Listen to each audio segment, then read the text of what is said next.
MTD network, this is a blast from the past from around the 1940s. It is a Waterbury Farrell thread rolling machine. It's absolutely fantastic, still going strong.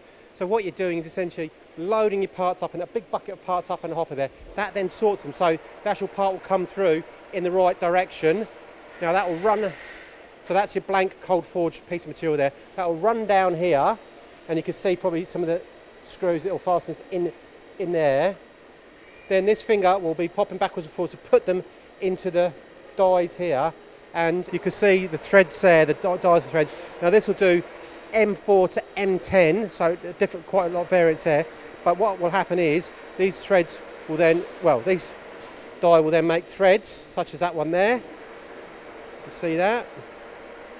But it will also do some knurling as well. So you can see the knurling at the top there. So, and this is actually better, and a lot of customers demand specifically this type of machining rather than on a, say, a sliding head machine where you're taking material away.